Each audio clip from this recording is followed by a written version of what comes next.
In the busy, noisy market of Olorunwa town, Mama Ireti sat quietly on the bare ground with her small basket full of okra, tomatoes, and bitter leaf. Her hands were rough, her back bent from years of work, but her eyes were still bright. People passed her every day, some buying, many just laughing. Rich women in shiny cars would slow down, point at her, and whisper with mocking smiles, "See her, still squatting at her age." Their words were sharp like pepper, but Mama Ireti said nothing. She kept arranging her vegetables neatly, wiping the dust off with care. Children giggled as they passed, sometimes calling her names, but she didn't answer. Deep inside, she held something stronger than their laughter, a quiet dream. She knew what they didn't know. Every naira she earned, she saved. Every insult they threw only made her stronger. Mama Ireti didn't wear fine clothes or gold chains, but her heart was full of courage. People saw only an old woman selling tomatoes. What they didn't see was a warrior in disguise. One day, the same market that mocked her would speak her name with respect. But for now, she kept selling and dreaming. The sun was hot that afternoon in Olorunwa town, and the market was as noisy as ever. Mama Ireti, a tired-looking old woman with sharp eyes, was sitting quietly on a low stool beside her basket of vegetables. Inside the basket were fresh okra, ripe tomatoes, and bitter leaf, neatly arranged like she did every day. Her wrapper was faded, and her slippers were worn out, but her spirit was strong. People often passed her without looking. Some even laughed behind her back. They called her names. They said she was too old to still be sitting on the floor selling vegetables. But Mama Ireti never replied. She just adjusted her scarf and focused on her sales. That day, something different happened. A group of boys came skipping and shouting through the market road. At the front of the group was Faye, the proud son of the landlord who owned many houses in the area. He was always rude, always showing off, and always looking for trouble. He pointed at Mama Ireti's basket and made a face. "You and your rotten tomatoes," he shouted. The other boys laughed loudly. Then suddenly, he kicked her basket with his foot. Just like that, her tomatoes rolled across the dirt, her bitter leaf scattered, and the okra bounced on the hot ground. The market went quiet for a second, then burst into laughter. People didn't stop it. Some even joined in. A woman clapped her hands and said, "That old vegetable witch again!" Another man whistled and shook his head, amused. Mama Ireti said nothing. She didn't shout. She didn't cry. She bent slowly, picked up every single tomato, dusted it off gently, and placed it back in the basket. Her hands were calm, but her eyes were burning. Faye stopped laughing for a moment when he saw her stare. That stare said one thing: "You will see." After the crowd moved on and the market returned to its noise and hustle, Mama Ireti sat back down. She didn't speak to anyone. She just watched her basket, fixed the handle that was broken, and waited for her next customer. What the people didn't know was that behind that silence, she was planning something big. Every evening, after she returned from the market, she opened a torn notebook and wrote down all the money she made. Even if it was only 10 naira, she wrote it carefully. She counted her coins like a banker, saved every note in an old box, and never wasted a single kobo. She didn't live like others. While people bought clothes and expensive food, Mama Ireti lived simply. She slept on a mat, boiled yam every night, and walked everywhere. She didn't complain. She didn't explain. For 9 years, she saved quietly, patiently, like someone watering a small seed. People laughed at her. They called her stingy. They said she would die poor, but she smiled and kept saving because she knew something they didn't. Then one morning, something strange happened. Men in suits came to the street. They were holding measuring tapes, talking into walkie-talkies, and looking at the land. People gathered to watch. "Are they building a hotel?" someone asked. "Maybe a big estate," another replied. Faye, now taller and louder, pushed through the crowd to see. Then suddenly, a small keke napep stopped in front of the crowd. Mama Ireti stepped out holding a brown envelope. She didn't say a word. She just walked up to the men, handed them the envelope, and nodded. The crowd was confused. "What's going on?" they asked. One of the men finally spoke. This land now belongs to her. She's the new owner. Mouths opened wide, eyes widened. People looked at each other, then at Mama Ireti. It couldn't be. The same woman who once sold bitter leaf on the ground? Faye couldn't believe it. He whispered, "But she's just a market woman." And Mama Ireti turned to him, her face calm, her voice steady. "Yes," she said, "I sell vegetables, but I never sold my dignity." Everything changed after that. Mama Ireti didn't become proud. She didn't chase anyone away. Instead, she used her land to build clean houses with running water and working toilets. She opened a school for children who couldn't afford to go to the fancy ones. She created small stalls along the street and gave them to widows like her, women who had been ignored, mocked, and forgotten. She turned her pain into purpose. The same tomatoes that people once laughed at now fed hundreds. The same woman they called Vegetable Witch became known as Mama Landlord. Now when Mama Ireti walks through Olorunwa Market, children run to greet her. "Mama Landlord," they shout with joy. The same people who once laughed now greet her with respect, and the young boys who once kicked her basket now carry it for her. Because sometimes the quietest people carry the loudest stories, and sometimes one basket of tomatoes is enough to build an empire. Every day after the noise of the market died down and the sun began to fall behind the roofs of Olorunwa town, Mama Ireti would pack her leftover vegetables, balance her basket on her head, and walk slowly home. She didn't live in a big house. In fact, her small room was at the back of an old building with cracked walls and a tiny window. There was no bed, no chair, no fan, just a mat on the floor, a small stove, and one old pot she used to boil yam, plain yam, with no oil, no sauce, nothing fancy. People who passed by often shook their heads. "She must be very poor," they whispered, "always eating yam, always alone." But what they didn't know was that every single evening when Mama Ireti reached her room, she would take off her wrapper, wipe the sweat from her face, and sit down with a small torn notebook. The cover had peeled off long ago, and the pages were stained from time and sweat. Still, she treated it like gold. That notebook held the details of every sale she made, every bunch of bitter leaf, every small bag of okra, every tomato. She wrote it all down, line by line. Even if someone paid just 50 naira, she recorded it. She counted every coin like it was her last. And when she was done writing, she would take a small wooden box from under her mat and put some money inside. She didn't tell anyone what she was doing. She didn't trust people with her dream. She kept quiet and focused.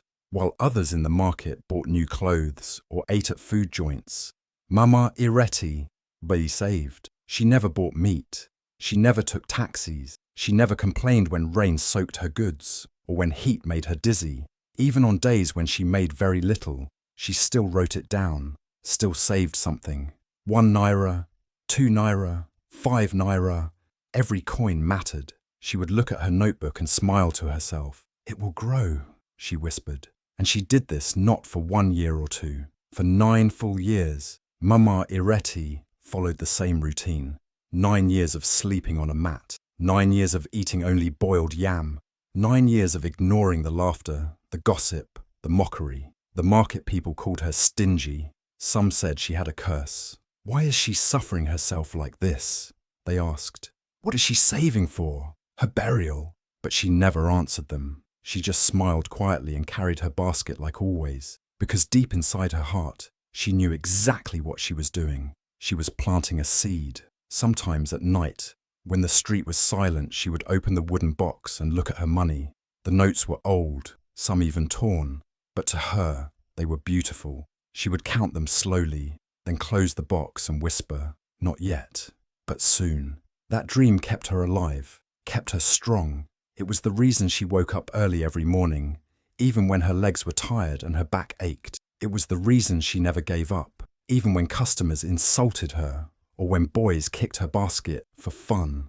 There were days she cried silently, not from pain, but from the weight of patience. It is not easy to wait. It is not easy to suffer in silence while others laugh. But Mama Ireti believed in something bigger than herself. She believed that one day her time would come. And so she endured. She kept her eyes on the future. Every coin she saved was like a brick, slowly building the dream in her mind. She could already see it. Land, houses, children playing, women working proudly, people calling her name with respect.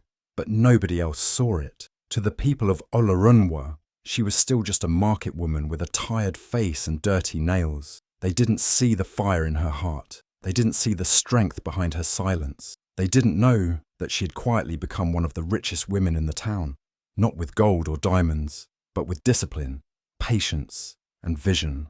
Her torn notebook had more value than many bank accounts. Her wooden box was her own little bank, full of dreams waiting to come true. And even though 9 years is a very long time, she didn't rush. She waited until the time felt right. Because Mama Ireti believed in doing things properly. She wasn't just saving money, she was building a future.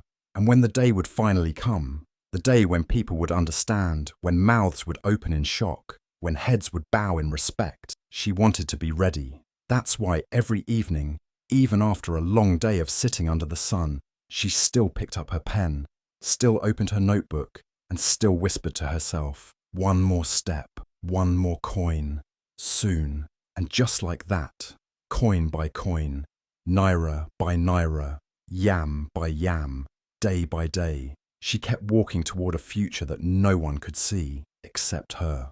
It was a calm morning in Olorunwa town. The birds were singing, the air was fresh, and everyone was going about their day as usual. The market women were spreading out their goods, children were running around barefoot, and the men were sitting under the trees, talking and laughing. Suddenly, something strange happened. A group of men in black suits and polished shoes arrived. They didn't look like anyone from the area. They were carrying clipboards, holding measuring tapes, and pointing at different parts of the land around the market. One man bent down and placed a red marker in the ground. Another brought out a long tape and started measuring from one corner to another. People started to gather quickly. Someone shouted, "Who are these people?" Another whispered, "Maybe they're from the government." A young woman said, "They are definitely building a new estate. Big men have come to buy our land." Confusion spread like fire. Everyone was talking at once. The tomato seller left her stall to get a better look. The tailor locked his shop to join the crowd. Even the school teacher paused her lesson and peeped through the window. It was like a movie playing in real life. Then, just when the crowd grew louder and more curious, a yellow keke napep came slowly down the road. It wasn't speeding. It moved gently, like it had a purpose. Everyone turned to look. The keke stopped in front of the land where the men were working. From it stepped down someone no one expected, Mama Ireti. She wore her usual faded wrapper, but there was something different about her. Her back was straighter, her eyes sharp, and in her hand was a brown envelope. At first, people were confused. "Why is she here?" someone asked. "Maybe she's coming to beg them to leave," another said with a chuckle. But Mama Ireti didn't look like she came to beg anyone. She walked past the crowd, straight to the men in suits. One of them greeted her respectfully and took the envelope from her hand. He opened it, looked inside, and nodded. Then he turned to the crowd and said the words that made the whole street freeze. "This entire land now belongs to her." For a second, no one moved. It was like time stopped. Then gasps filled the air. "What? Mama Ireti?" someone cried. "Is it a joke?" another asked. Even Faye, the proud landlord's son, who used to laugh at her tomatoes, stood there with his mouth wide open. People couldn't believe what they were hearing. The same woman who had been sitting on the ground for years, selling vegetables, who wore old clothes and lived in a small room, now owned the very land they stood on. Mama Ireti turned to face the crowd. Her face was calm, almost peaceful. She didn't smile too wide. She didn't laugh at anyone. She just looked around at all the shocked faces, then said, "I started saving 9 years ago. Every tomato you laughed at helped me buy this land." Her voice was soft, but every word hit like thunder. She looked at the ground where her basket used to sit. "You kicked over my basket. You called me names. But I never stopped working. I never stopped dreaming." The crowd was silent. Nobody had anything to say. Even the people who once mocked her were now avoiding her eyes. A woman slowly clapped her hands in shock. A man rubbed his eyes like he was trying to wake up from a dream. People couldn't understand how a woman with no visible wealth had managed to do something so big. But that was the power of patience. That was the reward of quiet hard work. Some of them came closer and tried to talk to her. "Mama Ireti, please don't forget us," one man said. "Can we still keep our stalls here?" a woman asked, her voice shaking. But Mama Ireti didn't answer immediately. She looked around once more, then said, "I will do what is right. But know this, never judge anyone by their wrapper or their basket. You don't know what they carry in their heart." The men in suits continued their work, now following Mama Ireti's instructions. The red markers were placed with more care. Measurements were made with respect. Mama Ireti sat on a chair someone brought for her. For the first time, she wasn't sitting on the ground. She wasn't just the market woman anymore. She was the landowner, the one who had turned insult into investment, the one who turned tomatoes into land. News spread quickly through Olarunwa town. Children ran home to tell their parents. Shop owners whispered the story to their customers. The street was buzzing, not with gossip, but with surprise and admiration. People began to look at Mama Ireti differently, not just as a market woman, but as a woman of power, wisdom, and deep strength. And the keke napep that brought her now looked like a royal chariot. That day changed everything, not just for Mama Ireti, but for everyone who saw her rise. They learned that power doesn't always shout. Sometimes it walks slowly in a wrapper, carrying a brown envelope, and changes the whole story in one morning. The sun was hot above Olarunwa town, and the streets buzzed with whispers. The news had spread like fire. Everyone now knew. Mama Ireti owned the land, the same land where people had shops, where they lived, where children played, and where she used to sit quietly with her basket of tomatoes and bitter leaf. At first, they didn't believe it. They thought it was some rich man's trick. But when the men in suits confirmed it and began marking boundaries under her instruction, reality hit them hard. The land they thought would be taken by politicians or some big company had been bought by the very woman they once laughed at. Now, one by one, they came to her. The first was Faye's father, the landlord who used to walk past her in the market without even looking at her face. He had once told his tenants to keep the entrance clean. "Don't let that vegetable woman sit too close to my compound." Now he stood in front of her, removing his cap and wiping sweat from his forehead. His voice was low, shaky. "Mama Ireti, we didn't know. Please, can we renew our rent?" Others followed quickly. Shop owners, tenants, even the woman who once called her vegetable witch when her basket got kicked over. They all came with sweet words, fake smiles, and polite voices they had never used with her before. Mama Ireti didn't shout. She didn't insult anyone. She sat quietly in a plastic chair under the mango tree where her basket once rested years ago. Her hands were calm on her lap. Her eyes were steady, full of something they couldn't quite name. Power? Peace? Or was it just the satisfaction of someone who waited long enough to be seen? When the third person repeated, "Please, Mama Ireti, we didn't know. You're just a market woman," she finally stood up and spoke. Her voice was not loud, but it was clear and firm. "Yes," she said, looking straight into their eyes. "I am a market woman. I sell vegetables. I sit on the ground. I carry baskets on my head. But I never sold my dignity, and I never sold my dream." The whole street fell silent. Nobody knew what to say. She looked around and pointed gently. "That building," she said, "the one you live in, that wall you leaned on when you laughed at me, it stands on my land now. That store where you sell your shoes, it's on my land. The road you walked past me on for years, thinking I was invisible, it's mine now. Not by luck, not by magic, but by work, by saving, by sacrifice." A woman at the back covered her mouth in shame. A man shifted his feet awkwardly. The truth was heavy. Mama Ireti wasn't just the woman they had ignored. She had been working in silence while they were busy mocking. Every tomato they called rotten had bought her something real. Every coin they thought she was wasting had built a foundation. She didn't dress fancy. She didn't shout her plans. But she had stayed true to herself. And now, she stood taller than all of them. Still, Mama Ireti didn't carry bitterness. She wasn't interested in revenge. She didn't come to throw people out or humiliate them. She believed in fairness, in kindness, but not in foolishness. So, when they asked again, "Can we stay, Mama Ireti?" she said, "You can, but the rules will change. There will be rent agreements, there will be respect. Not just for me, but for every woman who wakes up before the sun, carries her basket, and works without complaint." That day, the people of Olorunwa town learned a lesson they would never forget. They saw with their own eyes how a woman they once looked down on had risen without raising her voice.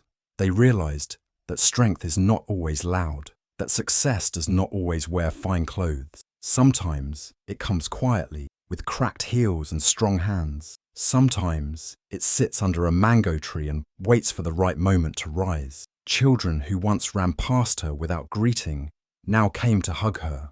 Women who once avoided her now sat near her, asking for advice. Men who once mocked her now nodded respectfully when they passed.